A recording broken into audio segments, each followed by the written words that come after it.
ನಾನು ತಮಿಳ್ನಾಡಿಂದ ಬಂದಿರೋದು ಈ ಮೆಷಿನ್ ಅವ್ರಿಗೆ ಡೆಲಿವರಿ ಕೊಡೋಕ್ಕೆ.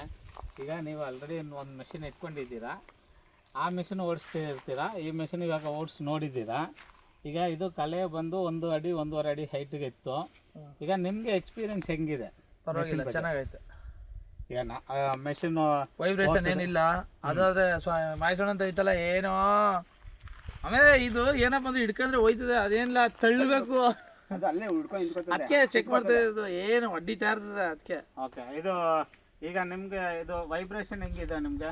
ಏನಂತ ವೈಬ್ರೇಷನ್ ಇಲ್ಲ. ಮತ್ತೆ ನೀವು ಗಾಡಿ ಹಿಡ್ಕೊಂಡು ಬಂದ್ರಾ ಇಲ್ಲ ತಳ್ಳಿದ್ರಾ? ಹಿಡ್ಕೊಂಡು ಅಷ್ಟೇ ಗಾಡಿ ಅದು ಪಟ್ಟಿಗೆ ಅದು ಮೂವ್ ಆಗ್ತದೆ. ರೊಟೋವೇಟರ್ ಹೆಂಗಿತ್ತು ನಿಮ್ಗೆ ಹೊಡಿವಾಗ? ಚೆನ್ನಾಗಿತ್ತು ನೋಡಿ, 1.5 ಅಡಿ ಇದು ಚೆನ್ನಾಗೈತೆ. ಇಲ್ಲ, ಹುಲ್ಲು ಜಾಸ್ತಿ ಸುತ್ಕೊಬಿಡ್ತದೆ, ಹಂಗೇನೆ ಬೇರೆ ಸುತ್ಕೊಳ್ಳುತ್ತೆ. ಆಮೇಲೆ ಅದು ಹೊಸಿ ಸುತ್ಕದ ಮಾಯಿಸೋಣ ಅಂತ ಹೇಳ್ದು ಎತ್ತೆ.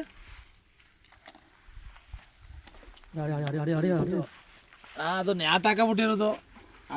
ಅದು ಡ್ರೈ ಇದ್ರೆ ಉದುರೋಗುತ್ತೆ, ಅದಲ್ಲ ಅದರಿಂದ ಇದು ಮಣ್ಣು ಡ್ರೈ ಇದ್ರೆ ಉದುರೋಗುತ್ತೆ. ತೇವ ಇರೋ ದೇಶದಿಂದ ಅದು ಮೆತ್ಕೊಂಡಿದೆ ಅಷ್ಟೇ.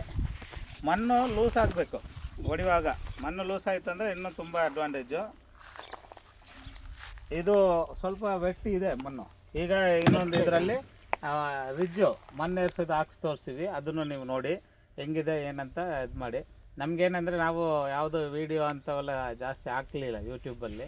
ನಮ್ಮದು ಈ ರೆಫರೆನ್ಸ್, ಈಗ ಅಣ್ಣವರು ಶಿವಣ್ಣವರು ಹೆಂಗೋ ನೋಡಿಕೊಂಡು ಒಳ್ಳೆ ಮೆಷಿನ್ ಬೇಕಂತ 4 ತಿಂಗಳು ಕಾಯ್ತಾಯಿದ್ರು. ಸುಮ್ಮನೆ ಹೇಳ್ಬೋದು, 4 ತಿಂಗಳು. ಆ್ಯಕ್ಚುಲಿ ನಮ್ಗೆ ಅಲ್ಲಿ ತಮಿಳ್ನಾಡಲ್ಲಿ ಸರ್ವಿಸ್ ಜಾಸ್ತಿ ಕೊಡ್ತಾ ಇರೋದು, ಇಲ್ಲಿ ಬರೋಕ್ಕಾಗಲಿಲ್ಲ. ತುಂಬ ಕೋಪಪಟ್ಟರು. ಇಲ್ಲಾಂದರೆ ಇನ್ನೂ ಸ್ವಲ್ಪ ಮುಂದೆನೇ ಬಂದಿದ್ದರೆ ಅವ್ರಿಗೊಂದು 1 ಲಕ್ಷ ಉಳಿಬೋದಾಯಿತು, 1 ಲಕ್ಷ ದುಡ್ಮನ ಮಾಡ್ಬೋದಾಯಿತು. ಅದೇ ನಮ್ಮ ಮಿಸ್ಟೇಕ್, ಏನು ತೊಂದರೆ ಇಲ್ಲ. ಬಟ್ ನಮಗೂ ಈಗ 4-5 ದಿನದಿಂದ ಇವಾಗ ಒಂದು 10 ಮೆಷಿನ್ ಡೆಲಿವರಿ ಮಾಡಿದ್ವಿ. 10 ಮೆಷಿನ್ ಡೆಲಿವರಿ ಮಾಡಿಬಿಟ್ಟು ಇವತ್ತು ಸಂಡೇ, ಇವತ್ತು ಆಗಸ್ಟ್ 11th 12th ಬಂದಿದ್ವಿ. ಆ್ಯಕ್ಚುಲಿ 2 ದಿನ ಹಿಂದೆನೇ ಬರಬೇಕಾಯ್ತು. ಅಲ್ಲಿ ಕಡಲೂರು ಮತ್ತು ವಿರುತಾಚಲಂ ಎಲ್ಲ ಕೊಂಡ್ಕೊಂಡು ಬಂದ್ವಿ. ಇದು ಕಡಲೆಗದ್ದೆ ಹೊಡಿಬೇಕಲ್ಲ ನಾವು, ಅದಕ್ಕೆಲ್ಲ ಎಲ್ಲದಕ್ಕೂ ಯೂಸ್ ಮಾಡ್ಕೋಬೋದು. ನೀವು ಎಂಥ ಜಮೀನಲ್ಲಿ ಪ್ಯಾಡಿ ನಾಟಿ ಮಾಡ್ತೀರಂದ್ರೆ ಅದಕ್ಕೂ ಯೂಸ್ ಮಾಡ್ಬೋದು. ಓಕೆ, ನಿಮ್ಮ ಹೆಸರಣ್ಣ? ಮಧು. ಓಕೆ, ನೀವು ಏನಕ್ಕೆ ಮಾಡ್ತೀವಿ? ವ್ಯವಸಾಯನ. ಎಷ್ಟು ಎಕರೆ ಇದೆ? ನಮ್ಗೆ 1 ಎಕರೆ ಇದೆ. ಇರಲಿ, 1 ಎಕರೆ ಇದ್ರೂ ಒಳ್ಳೇದೇ. ತಗೊಂಡು 1 ಎಕರೆ ಇರೋರು ಇವತ್ತು 10 ಎಕರೆ ಮಾಡ್ಕೊಂಡಿದ್ದಾರೆ. BCS ಮಿಷಿನ್ ಕೊಂಡ್ಕೊಂಡು 15 ವರ್ಷ ಆಯ್ತಾನ ಅವ್ರ ಮಿಷಿನ್ ತಗೊಂಡು. ಅವ್ರ ಮನೆಯಲ್ಲಿ BCS ಮನೆ ಅಂತ ಬರೆದಿಟ್ಟಿದ್ದಾರೆ. ಗ್ರಾಮ ಪಂಚಾಯತಿ ಮೆಂಬರ್ 10ನೇ ಕ್ಲಾಸ್ ಓದಿರೋರು ಏನಿಲ್ಲ, ಒಂದು BCS ಮೆಷಿನ್ ತಗೊಂಡು ಬರೀ ಬಾಡಿಗೆಗೆ ಓಡಿಸ್ತಾ ಇದ್ದಿದ್ದು. ಒಂದು 5 ಎಕರೆ ಅವರು ಈ ಮೆಷಿನಿಂದ ದುಡ್ಮನ ಮಾಡಿ ತಗೊಂಡ್ರು. ಇವ್ರಿ ತಗಂದ್ರೆ ಒತ್ತಿಸ್ತಾರೆ. ಇನ್ನು ಒಡ್ಡು